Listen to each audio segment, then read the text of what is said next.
हमारी सहयोगी शिवानी हमारे साथ लाइव जुड़ रही हैं। उनसे इंटरव्यू तो आपने देख ही लिया, कितना दिलचस्प था। शिवानी, आपसे जानना चाहेंगे, सबसे बड़ी बात होती है किसी भी डायरेक्टर निर्देशक के लिए कि स्टार कास्ट को एक फिल्म में साइन करना, उनके साथ काम करना, क्योंकि एक से बढ़कर एक अफलातून यहाँ पर है।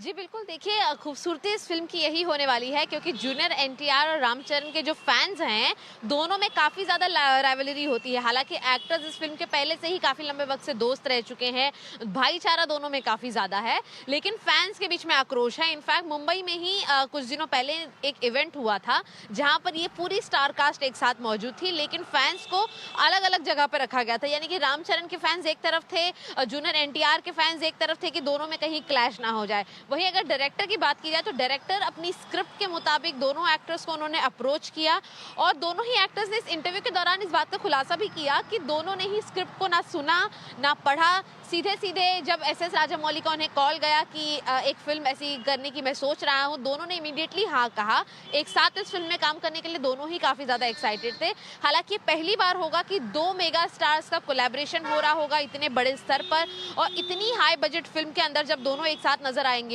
तो दोनों एक्टर्स ने भी इसे बहुत पॉजिटिवली लिया है और फैंस से भी यही गुजारिश की है कि दोनों के फैंस एक दूसरे को इस फिल्म में एक साथ देखकर काफ़ी ज़्यादा प्रभावित होंगे। और जिस तरीके की राइवलरी एक्टर्स के बीच में क्रिएट होती है ऑन स्क्रीन, उनके फैंस के बीच में जिस तरीके का कंपटीशन क्रिएट होता है थिएटर्स में फिल्म रिलीज होने के बाद, उसके बाद दोनों की ही फैन फॉलोइंग कहीं ना कहीं इकट्ठे रूप में भी नजर आएगी। राजामौली का भी यही कहना था इन दोनों को साइन करने के लिए कि दोनों की जो खूबियां हैं एक्टर्स की, एक्शन को लेकर, उनके ड्रामा और एक्टिंग स्किल्स को लेकर, उन्हें काफी अच्छे तरीके से उन्होंने इनहैंस किया है। स्क्रिप्ट में एक शब्द के भी चेंजेस नहीं हुए हैं, ये हम अपने दर्शकों को बता दें कि एस.एस. राजामौली का ये साफ तौर पर कहना है कि अपनी स्क्रिप्ट के साथ वो छेड़छाड़ नहीं करते और एक्टर्स जो हैं उन्होंने बकायदा एक सीन को ट्विन करने के लिए कई ऐसे हुक स्टेप्स, डांस स्टेप्स हैं जहां दोनों एक्टर्स एक साथ डांस कर रहे हैं, तो एक सेकंड का भी फर्क ना हो या एक ग्लिम्स का भी फर्क ना हो, इसलिए 18 से 20 टेक्स लिए हैं। इसी इंटरव्यू के दौरान ये भी एक बात इंटरेस्टिंग रूप में सामने आई कि जब इतना बड़ा प्रोजेक्ट है,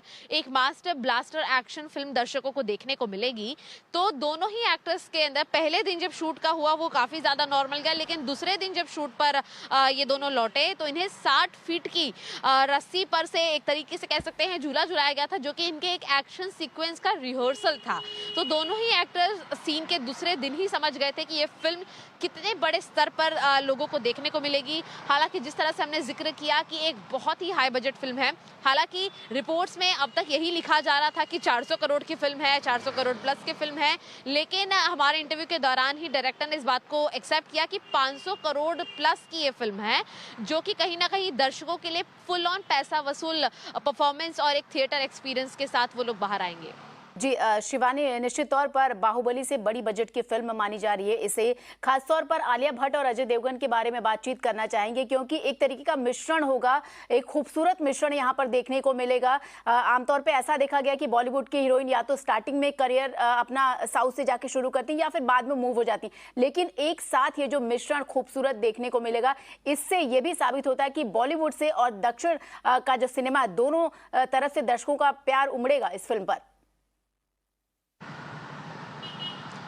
जी बिल्कुल, देखिए हमने अक्सर यही देखा है कि साउथ या तेलुगु फिल्म इंडस्ट्री से, टॉलीवुड से लोग बॉलीवुड की तरफ अपना सफ़र करते हैं, फिर वो एक बहुत बड़े सितारे बनते हैं। लेकिन ये एक अनयूजुअल सी चीज़ है। आलिया भट्ट जैसी एक्ट्रेस जिनके फिलहाल हाथों में एक बहुत बड़ी फिल्म की लिस्ट है, कई सारी फिल्में कर रही हैं, कई सारी उन्होंने ऑलरेडी हिट फिल्में दी हैं, बॉलीवुड के टॉप एक्ट्रेसेस में से एक हैं, उन्होंने अपना तेलुगु डेब्यू किया है। और इस इंटरव्यू के दौरान मैं आपको एक और खास बात बताऊँ कि आलिया के ही डेब्यू की अगर हम बात करें तेलुगु फिल्म में, तो उन्होंने महज 15 दिनों में एक बहुत अच्छा तेलुगु का जो सेशन था वो पूरा किया। साथ ही साथ राजामौली काफ़ी लंबे वक्त से इस पूरे फिल्म के अंदर आलिया को अप्रोच करना चाहते थे, जिसके लिए उन्होंने एक बॉलीवुड के डायरेक्टर को अप्रोच किया, लेकिन एयरपोर्ट पर सडनली आलिया भट्ट और राजामौली की मुलाकात होती है और वहीं पर राजामौली इस फिल्म को ऑफर करते हैं। आलिया भट्ट ने भी पूरी फिल्म की स्क्रिप्ट नहीं सुनी थी, लेकिन उन्होंने ये ज़रूर अपनी इच्छा जाहिर की थी कि वो इस बड़ी फिल्म का एक छोटा हिस्सा ज़रूर बनना चाहेंगी, लेकिन सीता का रोल उन्हें मिला तेलुगु फिल्म के अंदर उन्होंने काफ़ी अच्छी तरह से इस पूरे लैंग्वेज को रिहर्स किया है। इनफैक्ट जो कई सारे अलग अलग इवेंट्स हुए हैं उसमें भी आलिया ने दर्शकों का, फैंस का स्वागत तेलुगु लैंग्वेज में ही वेलकम किया है उनका। तो ये ज़रूर साफ हो जाता है कि इस पूरे कैरेक्टर में बॉलीवुड से तेलुगु इंडस्ट्री में आलिया का जो डेब्यू हुआ है, ये कहीं ना कहीं दोनों ही इंडस्ट्रीज के लिए बहुत इंपॉर्टेंट मिक्सचर होगा। हालांकि अजय देवगन की बात की जाए तो अजय देवगन के भी एक्शन सीक्वेंसेस इसमें काफ़ी ज़्यादा ज़बरदस्त रहने वाले हैं। अजय भी इस पूरी फिल्म को लेकर काफ़ी ज़्यादा एक्साइटेड थे। हालांकि वो इवेंट्स का हिस्सा नहीं बन पाए क्योंकि वो बीमार थे, और साथ ही साथ इंटरव्यूज़ वो नहीं कर पाए क्योंकि उनकी तबीयत भी ठीक नहीं है और वो एक अन्य फिल्म की शूटिंग कर रहे हैं। लेकिन कहीं ना कहीं कह सकते हैं कि ये एक इंडियन सिनेमा का एग्जाम्पल बहुत बड़ा बनेगा। जैसा कि हमने बाहुबली के टाइम पर भी देखा था कि एक तेलुगु फिल्म जो है बड़े स्क्रीन पर आई और देश भर में उसको स्क्रीनिंग मिली और बहुत बड़ा प्यार, ना सिर्फ देश और विदेशों में भी एक इंडियन सिनेमा का वो बहुत बड़ा खूबसूरत एग्जाम्पल बना। वैसे ही और उससे कई ज़्यादा गुना बड़ी एक्सपेक्टेशन इस बार है क्योंकि इसमें इस बार बॉलीवुड का भी जो तड़का है, बॉलीवुड के फेसेस हैं, हमें वो भी देखने को मिलेंगे। तो साउथ इंडस्ट्रीज से तो प्यार मिलेगा ही, लेकिन साथ ही साथ जब आलिया और अजय देवगन भी इसके अंदर हैं और दोनों के ही जो कैरेक्टर्स हैं, जो दोनों का लुक है वो काफ़ी ज़्यादा डिफरेंट है जो उन्होंने अब तक नहीं किया है। खास तौर पर अगर मैं आलिया की बात करूं